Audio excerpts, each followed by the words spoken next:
경기도 용인의 한 아파트 단지, 이른 새벽 들려온단 한 통의 전화. 아이가 물에 빠졌어요. 떨리는 목소리 하나로 시작된 이 사건은 곧 평범한 가정집 안에서 벌어진 믿기 힘든 진실을 드러내기 시작합니다. 왜 그 집은 그렇게 조용했을까요? 왜 누구도 아무 말도 하지 않았을까요? 오늘 한 형사의 집요한 추적과 그 안에서 마주한 사회의 무관심까지 지금부터 그 이야기를 들려드리겠습니다. 여기서 잠깐 더 많은 이야기와 재미있는 콘텐츠를 놓치지 않으시려면 지금 바로 구독과 알림 설정을 해주세요. 여러분의 관심이 저희 채널에게 큰 힘이 됩니다. 경기도 용인시 수지구의 한 아파트 단지. 이른 새벽 5시 30분 119 상황실에 한 통의 신고 전화가 걸려왔다. 여성의 떨리는 목소리가 수화기 너머로 전해졌다. 아이가 물에 빠졌어요. 상황실 직원이 세부 사항을 묻자 전화는 끊어졌다. 신고자 추적 결과 같은 아파트 단지에 거주하는 40대 여성 정모 씨였다. 하지만 재차 연락을 시도해도 전화는 받지 않았다. 강민호 경감은 용인서 강력팀장으로 25년간 수사 일선에서 활동해온 베테랑이었다. 새벽 6시 긴급 출동 지시를 받고 현장으로 향하면서도 뭔가 석연치 않다는 생각이 들었다. 물에 빠진 아이라면 당연히 구급차가 먼저 출동해야 하는데 왜 경찰서에 신고했을까? 현장에 도착한 강민호와 수사팀은 205 앞에서 발걸음을 멈췄다. 문 앞에 놓인 작은 운동화 한 짝이 뒤틀어져 있었다. 초인종을 눌러도 대답이 없었다. 관리사무소를 통해 확인한 결과 이 집에는 40대 부부와 조카 2명이 거주하고 있었다. 문 열어드릴까요? 관리소장이 열쇠를 꺼내며 물었다. 강민호는 고개를 끄덕였다. 긴급 상황에 해당한다고 판단했기 때문이었다. 문이 열리자 짙은 정적이 현관을 가득 메웠다.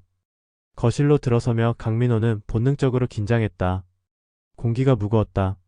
마치 무언가 끔찍한 일이 벌어진 뒤의 고요함 같았다. 박소희 양? 강민호가 조심스럽게 불렀다. 신고 내용에 따르면 9세 여아였다. 대답은 없었다. 거실 한편에 물이 고인 흔적이 있었다. 바닥 타일 위로 마르지 않은 물기가 여전히 남아있었다. 강민호는 라텍스 장갑을 끼고 조심스럽게 주변을 살폈다. 소파 아래 틈새에서 작은 머리끈을 발견했다. 분홍색 리본이 달린 것으로 여아용이 분명했다. 팀장님. 최은지 경위가 화장실에서 나오며 강민호를 불렀다. 그녀는 범죄심리학을 전공한 뒤 대학원에서 법제심리학 석사를 마친 전문 수사관이었다. 욕조에 물이 가득 차 있습니다. 그런데 강민호가 화장실로 들어서자 섬뜩한 광경이 펼쳐졌다. 욕조에는 찬물이 가득 차 있었고 바닥 곳곳에 물이 튀긴 흔적이 역력했다. 하지만 그보다 더 기이한 것은 욕조 가장자리에 남겨진 작은 손톱 자국이었다. 마치 누군가 필사적으로 매달리려 했던 것 같은. 아이들은 어디에 있을까요? 최은지가 속삭이듯 물었다. 그때 작은 방에서 희미한 소리가 들렸다. 강민호와 최은지는 즉시 그쪽으로 향했다.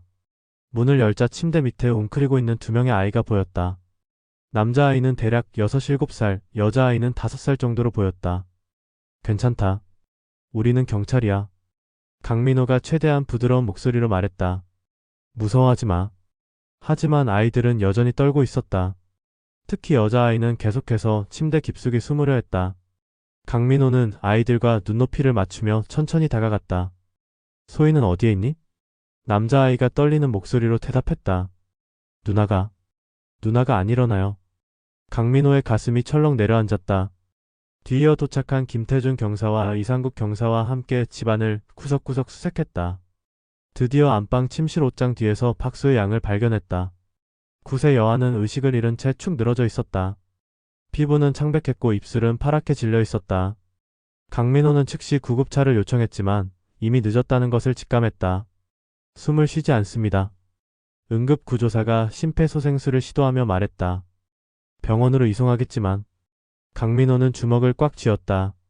수사 경력 25년 동안 수많은 사건을 겪었지만 아동이 관련된 사건만큼은 여전히 마음이 무거웠다. 특히 이런 가정 내 사건은 더욱 그랬다. 일단 현장을 봉쇄하고 국가수에 연락하세요. 강민호가 이상국에게 지시했다. 그리고 부부는 어디에 있는지 확인해보세요. 최은지가 조심스럽게 다가왔다. 팀장님, 아이들 진술을 들어봐야 할 것 같습니다. 하지만 지금 상태로는. 알겠습니다. 일단 아동보호 전문기관에 연락해서 임시보호 조치를 취하고 심리상담사도 대기시켜 놓으세요. 강민호는 다시 한번 현장을 둘러봤다. 겉보기에는 평범한 가정집이었다. 거실에는 아이들 장난감이 정리되어 있었고 식탁 위에는 미처 치우지 못한 그릇들이 놓여 있었다. 하지만 뭔가 어색했다. 너무 정적이었고 공기가 무거웠다. 이상해요. 최은지가 강민호 옆에서 중얼거렸다. 일반적인 익사사고라면 이런 분위기가 아닐 텐데. 강민호도 같은 생각이었다. 신고 내용과 현장 상황이 맞지 않았다. 아이가 물에 빠졌다면 당연히 구조를 위한 소동이 있어야 했는데 집안은 마치 시간이 멈춘 것처럼 고요했다. 오후 2시 용인 분당서울대병원에서 부검 소견이 나왔다. 박소의 양의 사인은 익사였다. 하지만 국가수법위관은 몇 가지 의심스러운 점을 지적했다. 배에 물이 차 있는 것은 맞습니다. 하지만 체표에 여러 개의 타박상이 있어요. 특히 팔목과 다리의 멍자국이 선명합니다. 강민호는 부검 소견서를 자세히 살펴봤다. 사망 시점은 새벽 4시에서 5시 사이로 추정됐다. 신고 시간과 거의 일치했다. 법의관님, 이 멍자국들은 언제쯤 생긴 것으로 보이시나요? 최소 며칠 전부터 최근까지 지속적으로 가해한 것으로 보입니다. 단순한 사고로 보기에는 강민호는 더 이상 듣지 않아도 알 수 있었다. 이것은 단순한 익사사고가 아니었다. 체계적이고 지속적인 아동학대가 있었고 그 결과로 박소의 양이 목숨을 잃었다. 저녁 7시 경기 남부지방검찰청 안산지청에서 수사 지휘를 받았다. 아동복지법 위반과 아동학대 범죄의 처벌 등에 관한 특례법 위반, 그리고 살인죄 적용 여부를 검토하라는 지시였다. 강민호는 수사팀을 소집했다. 최은지, 김태준, 이상국. 모두 10년 이상의 경력을 가진 베테랑들이었다. 일단 이모 부부를 찾아야 합니다. 강민호가 화이트보드에 수사 방향을 정리하며 말했다. 그리고 남겨진 아이들의 진술을 확보해야 해요. 다만 아이들이 심한 충격을 받은 상태이므로 전문 상담사와 함께 진행하겠습니다. 김태준이 손을 들었다. 이모 부부는 어디로 간 걸까요? 집의 흔적으로 보아 급하게 나간 것 같지는 않은데. 그것도 수상합니다. 최은지가 덧붙였다. 일반적으로 아이에게 사고가 생기면 보호자가 함께 병원에 가거나 최소한 집에 남아 있어야 하는데. 강민호는 고개를 끄덕였다. 모든 정황이 이것이 단순한 사고가 아님을 가리키고 있었다. 하지만 확실한 증거가 필요했다.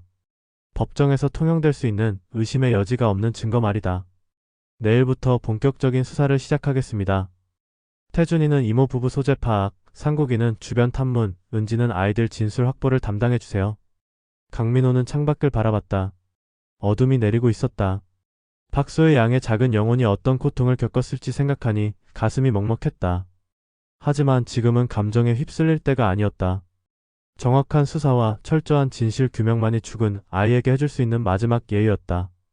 다음날 오전 9시 용인시 아동보호전문기관에서 박소의 양의 남동생과 사촌 여동생에 대한 조심스러운 면담이 시작됐다. 최은지는 아동심리 전문가인 신유진 박사와 함께 면담실에 앉았다. 아이들은 여전히 위축된 모습이었다. 우리는 소희 누나를 도와주려고 왔어. 최은지가 최대한 부드럽게 말했다. 무서워하지 말고 내가 본 것을 말해줄 수 있니? 6살 남동생 박민준이는 한참을 망설이다가 떨리는 목소리로 입을 열었다. 이모가 누나를 욕조해. 아이는 더 이상 말을 잇지 못했다. 신유진 박사가 아이의 어깨를 토닥이며 천천히 해도 되라고 속삭였다. 언제부터 그랬니? 최은지가 물었다. 여름 끝날 때부터요. 처음에는 이모부가 누나 때렸어요. 그런데 나중에는 이모도. 최은지는 아이의 말을 녹음하면서 법적 증거 능력을 확보하기 위해 세심하게 질문을 이어갔다. 민준아, 이모와 이모부가 누나에게 어떤 일을 했는지 자세히 말해줄 수 있니? 아이는 한동안 침묵했다가 입을 열었다. 물에 담갔어요. 머리를 계속 누르면서. 누나가 살려달라고 소리쳤는데도. 최은지의 가슴이 철렁했다. 이는 명백한 물고문 행위였다. 고문은 폭행, 상해, 심지어 살인죄까지 적용될 수 있었다. 언제쯤 그런 일이 있었니? 어제 밤에도 했어요. 누나가 울면서 잘못했다고 했는데도 안 멈췄어요. 옆에서 듣고 있던 5살 사촌 여동생 이지은이도 작은 목소리로 증언을 보탰다. 이모가 너희들은 말하면 안 된다고 했어요. 말하면 너희도 똑같이 한다고. 최은지는 아이들의 진술을 통해 이 사건이 단순한 우발적 사고가 아님을 확신했다. 계획적이고 지속적인 학대가 있었고 심지어 다른 아이들에게는 협박까지 가했다는 것이었다. 같은 시각 김태준은 이모 부부의 행적을 추적하고 있었다. 핸드폰 위치 추적 결과 그들은 사건 발생 직후 경기도 화성시의 한 모텔에 투숙한 것으로 확인됐다. 팀장님 찾았습니다. 김태준이 강민호에게 전화를 걸었다. 화성시 동탄 지역 모텔에 있습니다. 지금 현장으로 향하고 있습니다. 오전 11시 화성동탄 경찰서 협조하에 이모 부부를 긴급 체포했다. 이모 정수진 41세과 이모부 한기철 43세는 체포 당시 별다른 저항을 하지 않았다. 오히려 체념한 듯한 표정이었다. 미란다 원칙을 고지하겠습니다. 강민호가 엄숙하게 말했다. 당신들은 묵비권을 행사할 권리가 있으며 변호인의 조력을 받을 권리가 있습니다. 또한 당신들의 진술은 법정에서 불리한 증거로 사용될 수 있습니다. 용인서로 이송된 후 강민호는 별도의 조사실에서 정수진과 한기철을 각각 신문했다. 먼저 정수진을 대상으로 조사를 시작했다. 언제부터 박소의 양을 맡아 키우게 됐습니까? 작년 7월부터요. 제 남동생이 사업 실패로 빚을 지게 되면서 아이들을 임시로 맡게 됐어요. 그동안 소희에게 어떤 훈육을 했습니까? 정수진은 한참을 망설이더니 고개를 떨구었다. 처음에는 그냥 혼내는 정도였어요. 말을 안 들어서. 말을 안 들었다는 게 구체적으로 무엇입니까? 밥을 안 먹거나 숙제를 안 하거나 그런 것들이요. 강민호는 정수진의 답변이 회피적임을 알아챘다. 더 구체적인 추궁이 필요했다. 어제 새벽에 무슨 일이 있었는지 말해보십시오. 정수진의 얼굴이 창백해졌다. 소희가 또 밥을 안 먹겠다고 해서 욕조에 물을 받아놓고 겁을 주려고 했어요. 겁을 준다는 게 어떤 방식이었습니까? 머리를 잠깐 물에 담갔다가 빼고 그런 식으로. 강민호는 이것이 명백한 물고문임을 확인했다. 형법상 폭행죄 제260조와 상해죄 제257조에 해당하며 결과적으로 사망에 이르렀으므로 상해치사죄 제259조 또는 살인죄 제250조 적용도 검토해야 했다. 몇 차례나 그런 행위를 했습니까? 처음에는 3-4번 정도? 그런데 소희가 계속 울고 소리를 지르니까. 그래서 더 오래 물속에 있게 했어요. 그랬더니 갑자기 움직이지 않아서. 강민호는 정수진의 자백을 받아 적으면서 분노를 억누르려 애썼다. 9세 아이에게 어떻게 이런 끔찍한 행위를 할 수 있었는지 이해할 수 없었다. 오후 2시 한기철에 대한 조사도 시작됐다. 그는 처음에는 자신은 직접적인 가해를 하지 않았다고 주장했다. 아내가 한 일이고 저는 말리려고 했습니다. 하지만 아이들의 진술과 상반됐다. 강민호는 한기철의 거짓말을 지적했다. 민준이는 당신이 먼저 소희를 때렸다고 증언했습니다. 또한 물고문 과정에서도 함께 참여했다고 했어요. 한기철의 얼굴이 일그러졌다. 그건 아이들이 잘못 본 거예요. 그럼 부검 결과는 어떻게 설명하시겠습니까? 소희의 몸에는 수개월간 지속적으로 가해진 폭행의 흔적이 있었습니다. 결국 한기철도 일부 사실을 인정할 수밖에 없었다. 처음에는 훈육 차원에서 시작했어요. 그런데 점점 어떻게 됐습니까? 아이가 말을 안 들으니까 화가 나서 때로는 벨트로 때로는 손으로. 강민호는 한기철의 진술도 상세히 기록했다. 이들의 행위는 아동복지법 위반은 물론 아동학 대범죄의 처벌 등에 관한 특례법에 해당했다. 특례법상 아동학대치사는 무기 또는 5년 이상의 징역에 처해질 수 있는 중범죄였다. 오후 4시 최은지가 아동 면담 결과를 보고했다. 팀장님, 아이들의 진술을 종합해보면 이들의 학대는 최소 3개월 이상 지속됐던 것으로 보입니다. 또한 금전적 동기도 있었던 것 같아요. 금전적 동기라니? 정수진이 박소의 양을 맡으면서 남동생으로부터 매월 50만 원의 양육비를 받았다고 해요.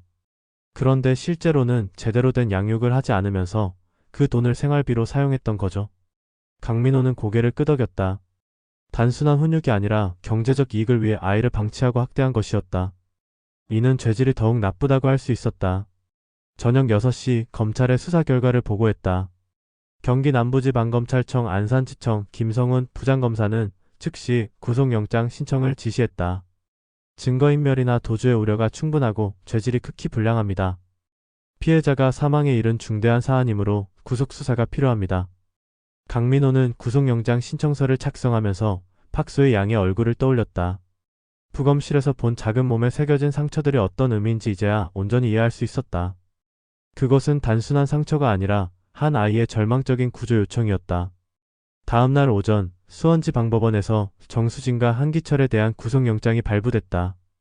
김용태 영장 전담 판사는 범행의 계획성과 지속성, 피해의 중대성을 고려할 때 구속의 필요성이 인정된다며 영장을 발부했다. 강민호는 이제 본격적인 수사에 들어갈 수 있었다. 하지만 여전히 풀어야 할 의문들이 남아 있었다.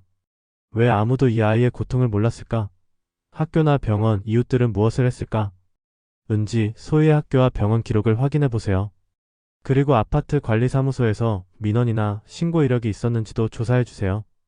최은지가 고개를 끄덕였다. 알겠습니다. 그런데 팀장님, 한 가지 더 확인해야 할 것이 있어요. 뭡니까? 이 부부가 다른 아이들에게도 비슷한 행위를 했을 가능성입니다. 민준이와 지은이의 몸에도 흔적이 있을 수 있어요. 강민호의 표정이 굳어졌다. 만약 그렇다면 이 사건의 규모는 훨씬 클 수도 있었다. 박소의 양뿐만 아니라 다른 아이들도 피해자가 될 수 있다는 뜻이었다. 오후 3시 아동병원에서 민준이와 지은이에 대한 정밀검진이 실시됐다. 결과는 예상대로였다. 두 아이 모두 몸 곳곳에 멍자국과 상처가 있었다. 다행히 생명에 지장을 줄 정도는 아니었지만 지속적인 폭행이 있었음을 보여주는 명백한 증거였다. 강민호는 수사팀을 다시 소집했다. 사건의 전모가 점점 드러나고 있었다. 이는 단순한 아동학대 치사 사건이 아니라 여러 아동에 대한 조직적이고 지속적인 학대 사건이었다. 내일부터 주변 탐문을 확대하겠습니다. 이웃들, 학교 관계자들, 의료진 등 소희와 접촉했을 가능성이 있는 모든 사람을 만나보세요. 왜 아무도 이 아이들의 고통을 몰랐는지, 혹시 알고도 신고하지 않은 사람이 있는지 확인해야 합니다. 강민호는 창밖의 어둠을 바라보며 생각에 잠겼다. 법은 아동을 보호하기 위한 다양한 장치를 마련해 두었다. 아동복지법, 아동학대범죄의 처벌 등에 관한 특례법, 그리고 신고의무자 제도까지. 하지만 현실에서는 여전히 박소희 같은 아이들이 고통받고 있었다. 다음날 오전 9시 김태준은 박소희 양이 다녔던 용인 세비초등학교를 찾았다. 교장실에서 만난 이정민 교장은 심각한 표정으로 김태준을 맞았다. 정말 끔찍한 일이 일어났군요. 소희가 그런 일을 당했다니. 소희 양의 평소 생활은 어땠습니까? 김태준이 물었다. 글쎄요, 조용한 편이었어요. 다른 아이들과 잘 어울리지 못하고 성적도 그리 좋지 않았고. 김태준은 담임교사인 박미영 선생님과의 면담을 요청했다. 30대 중반의 박미영 교사는 김태준을 만나자마자 눈물을 글썽였다. 제가 더 관심을 가졌어야 했는데. 박미영 교사가 떨리는 목소리로 말했다. 사실 소희가 조금 이상했거든요. 어떤 점에서 이상했습니까? 여름방학이 끝나고 2학기가 시작된 후부터였어요. 소희가 자주 지각을 했고 와서도 멍하니 있는 경우가 많았어요. 그리고 박미영 교사는 잠시 망설이더니 계속했다. 팔에 멍이 있는 걸 본 적이 있어요. 물어보니까 넘어져서 다쳤다고 했는데 그 멍이 일반적인 넘어져서 생기는 멍 같지 않았어요. 김태준의 표정이 굳어진다. 그때 신고는 하지 않으셨습니까? 그게 박미영 교사가 고개를 떨궜다. 확실하지 않아서요. 그리고 소희가 괜찮다고 했고 아동학대 신고를 잘못하면 가정이 파탄날 수도 있다는 생각이 들어서. 김태준은 아동복지법을 떠올렸다. 교직원은 아동학대 신고 의무자에 해당했다. 아동학대를 알게 된 경우 즉시 아동보호 전문기관이나 수사기관에 신고해야 할 법적 의무가 있었다. 이를 위반하면 500만 원 이하의 과태료가 부과될 수 있었다. 다른 교사나 학교 관계자 중에서 소희의 상황을 알고 있던 분이 또 있습니까? 보건교사 선생님이. 소희가 가끔 보건실에 와서 쉬었거든요. 김태준은 즉시 보건교사인 김혜진 선생님을 만났다. 50대의 베테랑 보건교사였다. 소희가 보건실에 자주 왔나요? 네, 특히 지난 2-3달 동안 자주 왔어요. 배가 아프다고 하거나 머리가 아프다고 하거나. 다른 특이한 점은 없었습니까? 김혜진 교사는 잠시 생각하더니 입을 열었다. 한 번은 소희가 집에 가기 싫다고 한 적이 있어요. 그래서 왜 그러냐고 물어봤더니 그냥 웃으면서 아무것도 아니에요 라고 했어요. 김태준은 한숨을 쉬었다. 모든 징후가 있었다. 잦은 지각, 설명할 수 없는 상처, 집에 가기 싫어하는 행동. 하지만 아무도 적극적으로 나서지 않았다. 같은 시각 최은지는 박소희 양이 치료받았던 용인 세브란스 병원을 방문했다. 의무 기록을 확인한 결과 지난 3개월 동안 박소희 양은 총 5차례 응급실을 방문했던 것으로 나타났다. 주로 어떤 이유로 내원했습니까? 최은지가 응급의학과 전문의인 이상호 의사에게 물었다. 처음에는 복통이었어요. 그 다음에는 두통, 그리고 팔목 염자. 이상호 의사가 의무 기록을 뒤적이며 말했다. 사실 좀 이상하다고 생각했어요. 어떤 점에서요? 아이의 증상이 일관되지 않았거든요. 그리고 보호자가 매번 다른 설명을 했어요. 한 번은 계단에서 넘어졌다. 또 한 번은 친구들과 놀다가 다쳤다. 최은지는 의료진도 아동학대 신고 의무자에 해당한다는 사실을 상기시켰다. 왜 신고하지 않으셨습니까? 이상호 의사는 난처한 표정을 지었다. 확실한 증거가 없었어요. 그리고 보호자들이 나름대로 설명을 했고, 의심만으로 신고하기에는 최은지는 이해할 수 없었다. 의료진의 전문적 판단으로도 의심스러웠다면 당연히 신고했어야 했다. 오후 2시 이상국은 박소의 양이 살던 아파트 단지에서 주민 탐문을 진행했다. 207호에 거주하는 최영수 씨 50대를 만났다. 옆집에서 가끔 이상한 소리가 들렸어요. 최영수 씨가 조심스럽게 말했다. 아이 우는 소리나 큰 소리로 꾸짖는 소리. 언제부터 그런 소리가 들렸습니까? 한 두어 달 전부터요. 처음에는 그냥 아이 훈육이려니 했는데 나중에는 좀 심하다 싶을 정도로. 그럼 왜 신고하지 않으셨습니까? 최영수 씨는 머뭇거렸다. 이웃 간에 괜히 문제 만들고 싶지 않아서요. 그리고 남의 집 일에 너무 간섭하는 것도. 이상국은 아파트 관리사무소도 방문했다. 관리소장인 김철수 씨 50대는 민원 접수 대장을 뒤적이며 말했다. 작년 9월경에 한 번 소음 민원이 들어온 적이 있어요. 위층에서 아이 우는 소리가 너무 크다고. 그때 어떻게 처리하셨습니까? 해당 세대에 연락해서 조용히 해달라고 요청했죠. 그랬더니 그 이후로는 민원이 없어서. 이상국은 한숨을 쉬었다. 모든 사람이 알고 있었다. 학교 교사, 의료진, 이웃 주민, 아파트 관리소까지. 하지만 아무도 적극적으로 나서지 않았다. 각자의 이유가 있었지만 결과적으로는 박소의 양을 구할 기회를 놓친 것이었다. 저녁 7시 강민호는 수사팀 회의를 소집했다. 하루 종일 진행된 탐문 결과를 종합해봤다. 정리해보면 최소 10여 명의 어른들이 소유의 위험 상황을 인지하고 있었습니다. 강민호가 화이트보드에 인물 관계도를 그리며 말했다. 하지만 아무도 신고하지 않았어요. 김태준이 보고서를 넘기며 말했다. 담임교사와 보건교사는 모두 아동학대를 의심했다고 증언했습니다. 하지만 확실하지 않다는 이유로 신고하지 않았어요. 의료진도 마찬가지였습니다. 최은지가 덧붙였다. 응급실에 5차례나 내원했는데 매번 다른 이유를 댔어요. 의심스럽다고 생각했지만 신고하지 않았죠. 이상국도 탐문 결과를 보고했다. 이웃 주민들도 이상한 소리를 들었다고 해요. 하지만 남의 집 일이라며 방관했습니다. 강민호는 분노와 안타까움이 교차하는 복잡한 감정을 느꼈다. 법적으로는 신고 의무자들의 신고 의무 위반에 대해 과태료를 부과할 수 있었다. 하지만 그것만으로는 부족했다. 제도적 개선이 필요했다. 검찰의 추가 수사 방향을 보고하겠습니다. 신고 의무 위반에 대한 과태료 부과와 함께 시스템 개선 방안도 제시해야겠어요. 다음날 오전 강민호는 정수진과 한기철에 대한 추가 조사를 진행했다. 이번에는 범행 동기에 대해 더 자세히 파고들었다. 소희를 학대한 구체적인 이유가 무엇입니까? 강민호가 정수진에게 물었다. 처음에는 정말 훈육 때문이었어요. 소희가 말을 안 듣고 밥도 안 먹고. 하지만 점점 심해졌죠. 정수진은 한참을 침묵하더니 고백했다. 사실 스트레스가 심했어요. 남편 사업이 잘 안 돼서 돈도 없고 갑자기 아이들을 맡게 되니까. 그래서 아이에게 화풀이를 했다는 말입니까? 그런 게 아니라. 정수진이 머뭇거렸다. 소희가 자꾸 엄마 찾는다고 울고 집에 보내달라고 하니까 짜증이 났어요. 강민호는 정수진의 답변에서 이 사건의 본질을 파악할 수 있었다. 이는 단순한 훈육의 차원을 넘어선 아동에 대한 분노 표출이었다. 자신들의 경제적, 심리적 스트레스를 무력한 아이에게 전가한 것이었다. 한기철 씨는 어떻습니까? 강민호가 다음 조사에서 한기철에게 물었다. 저는 아내를 말리려고 했어요. 하지만 아이들 증언에 따르면 당신도 직접 폭행했다고 하는데요. 한기철의 얼굴이 일그러졌다. 그건 아내가 너무 심하게 하니까 제가 대신 뭘 했습니까? 때로는 제가 먼저 혼내면 아내가 덜할 거라고 생각했어요. 강민호는 한기철의 논리를 이해할 수 없었다. 아내 학대를 막기 위해 자신이 먼저 학대했다는 것이었다. 이는 명백한 궤변이었다. 오후 3시 국가수에서 추가 부검 결과가 나왔다. 박소의 양의 사망 직전 상황에 대한 더 정확한 분석이었다. 피해자는 최소 30분 이상 물고문을 당한 것으로 보입니다. 국가수 법의관이 설명했다. 폐에 흡입된 물의 양과 뇌사 진행 과정을 볼 때 여러 차례 물속에 머리를 담그고 빼는 행위가 반복됐어요. 강민호는 부검 결과서를 보며 치떨렸다. 9세 아이가 30분 동안 물고문을 당했다는 것이었다. 그 시간 동안 얼마나 무서웠을까, 얼마나 고통스러웠을까? 사망 시간은 새벽 4시 30분경으로 추정됩니다.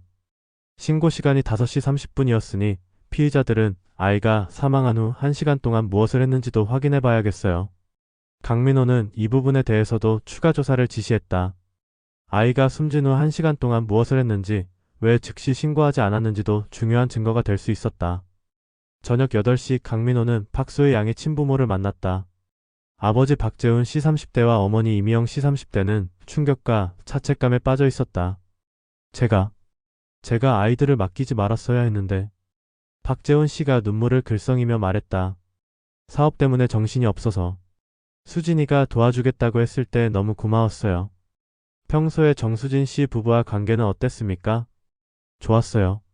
설마 아이들에게 그런 일을 할 줄은. 이미영 씨도 마찬가지였다.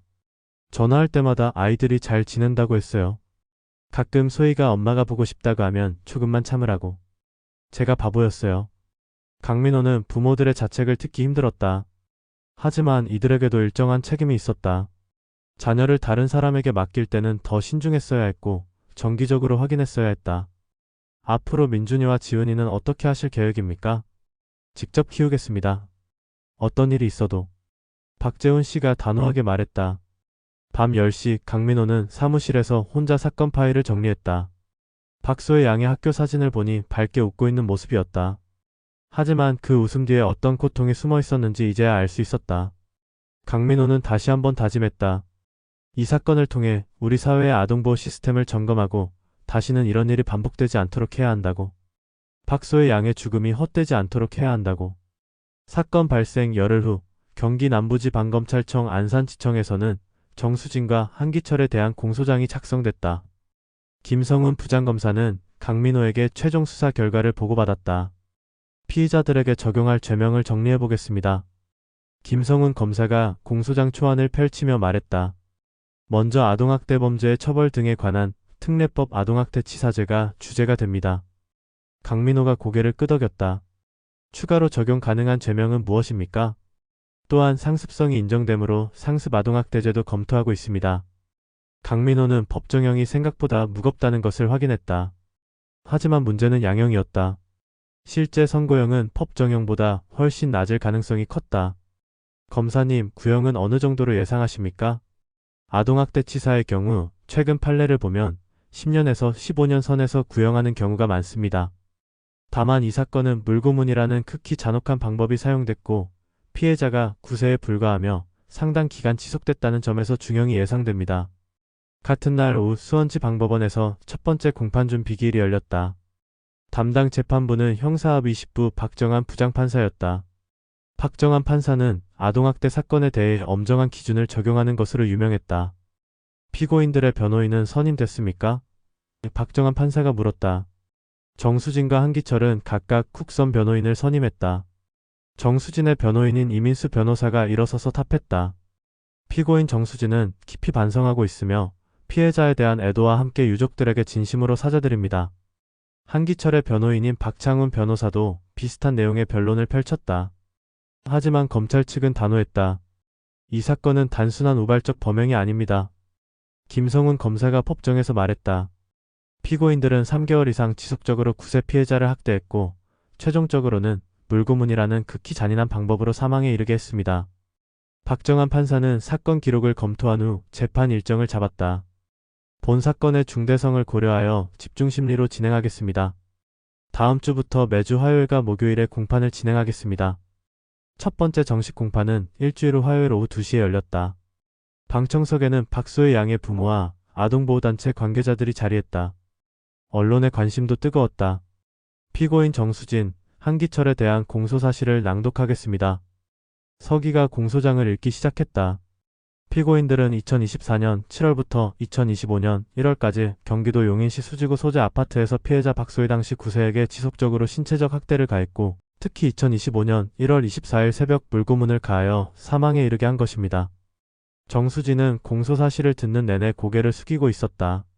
한기철도 마찬가지였다. 두 사람 모두 법정에서는 한결같이 반성하는 모습을 보였다. 증인 신문이 시작됐다. 첫 번째 증인은 최은지 경위였다. 수사 과정에서 확인한 피해 아동들의 진술 내용을 말씀해 주십시오. 김성훈 검사가 물었다. 피해자의 남동생인 박민준 군은 이모가 누나를 욕조에 머리를 담그고 계속 눌렀다고 증언했습니다. 또한 누나가 살려달라고 소리쳤지만 멈추지 않았다고 했습니다. 방청석에서 박소희 양의 어머니가 흐느끼는 소리가 들렸다. 사촌 여동생인 이지은 양은 어떻게 증언했습니까? 이모가 우리에게 말하면 안 된다고 협박했다고 증언했습니다. 만약 말하면 자신들도 똑같은 일을 당할 것이라고 위협받았다고 했습니다. 이민수 변호사가 반대 신문에 나섰다. 아동의 진술은 신빙성에 문제가 있을 수 있지 않습니까? 특히 충격을 받은 상황에서의 진술은 아동 진술의 신빙성을 높이기 위해 전문 상담사와 함께 진행했습니다. 또한 여러 차례 일관된 진술을 했고 구체적인 세부 사항까지 정확하게 기억하고 있었습니다. 다음 증인은 국가수 법의관이었다. 피해자의 정확한 사인은 무엇입니까? 김성훈 검사가 물었다. 익사입니다. 폐에 다량의 물이 흡입돼 있었고 뇌사가 진행된 상태였습니다. 다른 외상은 없었습니까? 전신에 다수의 타박상이 있었습니다. 특히 팔목과 다리 부분의 멍은 상당 기간에 걸쳐 형성된 것으로 보입니다. 또한 손톱 밑에서 욕조 타일 성분이 검출됐는데 이는 필사적으로 매달리려 했음을 시사합니다. 법의관의 증언을 들은 방청석은 숙연해졌다. 9세 아이가 마지막 순간까지 살려고 발버둥쳤다는 것이 명확해졌다. 박창훈 변호사가 반대 신문했다. 법의관님, 피해자가 실제로 익사하기까지 얼마나 걸렸다고 보십니까? 물리적 증거를 종합하면 최소 30분 이상의 시간이 걸린 것으로 추정됩니다. 그렇다면 피고인들이 구조할 기회가 충분히 있었다는 뜻입니까? 그렇습니다. 여러 차례 물속에서 꺼냈다가 다시 넣는 행위가 반복됐고 그 과정에서 얼마든지 중단할 수 있었습니다. 세 번째 공판에서는 피고인들의 진술이 이어졌다. 먼저 정수진이 증언대에 섰다. 피고인은 어떤 마음으로 피해자를 학대했습니까? 이민수 변호사가 물었다. 처음에는 정말 훈육이라고 생각했어요. 소희가 말을 안 듣고 밥도 안 먹고 해서 혼내는 것뿐이었어요. 그런데 왜 물고문까지 하게 됐습니까? 정수진은 한참을 침묵했다. 그날 밤 소희가 계속 집에 보내달라고 울어서 화가 났어요. 그래서 겁을 주려고. 김성훈 검사가 반대 신문에 나섰다. 피고인은 3개월 동안 지속적으로 학대했다고 하는데 그것도 훈육이라고 생각합니까? 그건. 정수진이 머뭇거렸다.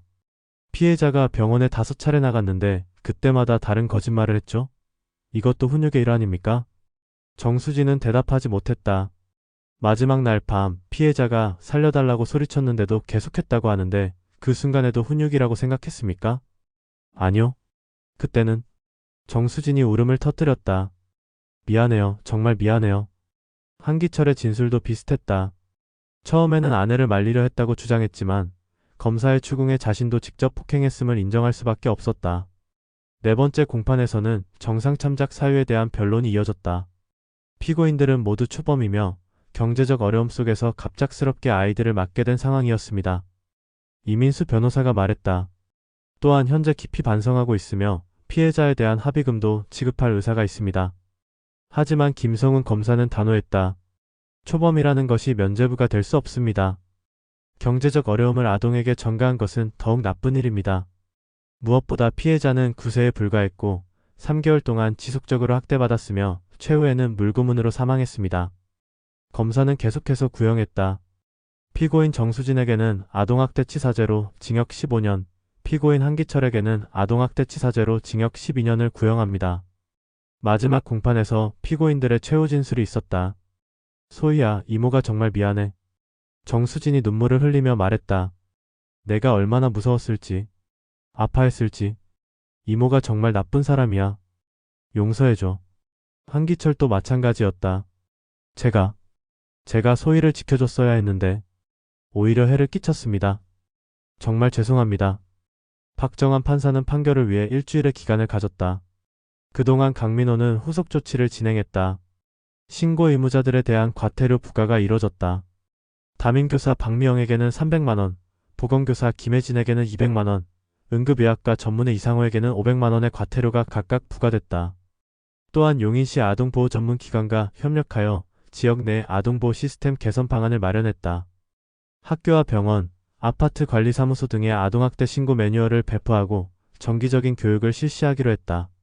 마침내 선고일이 왔다. 법정은 방청객들로 가득 찼다. 박정환 판사가 판결문을 낭독하기 시작했다. 피고인들의 행위는 극히 잔혹하고 비인간적입니다.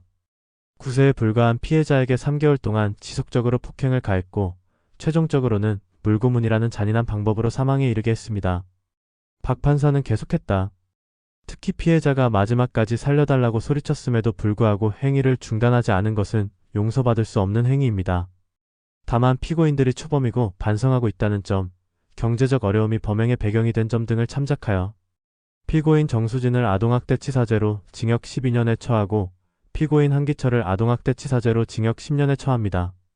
선고가 끝나자 방청석에서는 여러 반응이 나왔다. 어떤 이들은 형이 너무 가볍다고 했고 어떤 이들은 적정하다고 했다. 강민호는 법정을 나서면서 복잡한 심정이었다. 박소의 양에 대한 정의는 어느 정도 실현됐지만 여전히 아쉬움이 남았다. 12년과 10년이 과연 9세 아이의 목숨과 같은 가치일까? 일주일 후 강민호는 박소의 양의 묘소를 찾았다. 작은 묘비에는 사랑하는 딸 박소희 이제 평안하기리라고 적혀 있었다. 소희야, 나쁜 사람들은 모두 처벌받았어. 강민호가 묘비 앞에서 중얼거렸다. 이제 편히 쉬어. 하지만 강민호는 알고 있었다. 진짜 중요한 것은 처벌이 아니라 예방이라는 것을. 다시는 이런 일이 반복되지 않도록 하는 것이 박소의 양에게 해줄 수 있는 진정한 예의라는 것을. 그날 밤 강민호는 아동보호 시스템 개선 보고서를 작성했다. 신고 의무자 교육 강화, 아동학대 신고 시스템 개선, 위기 아동 조기 발견 체계 구축 등의 내용이 담겨 있었다. 박소의 양의 죽음이 헛되지 않도록, 그 작은 생명이 우리 사회에 남긴 메시지를 잊지 않도록. 강민호는 그것이 자신에게 주어진 마지막 사명이라고 생각했다. 사건은 끝났지만 진정한 정의를 향한 여정은 이제 시작이었다. 박소의 양 같은 아이들이 다시는 고통받지 않는 세상을 만드는 것. 그것이 이 사건이 우리에게 남긴 가장 큰 숙제였다.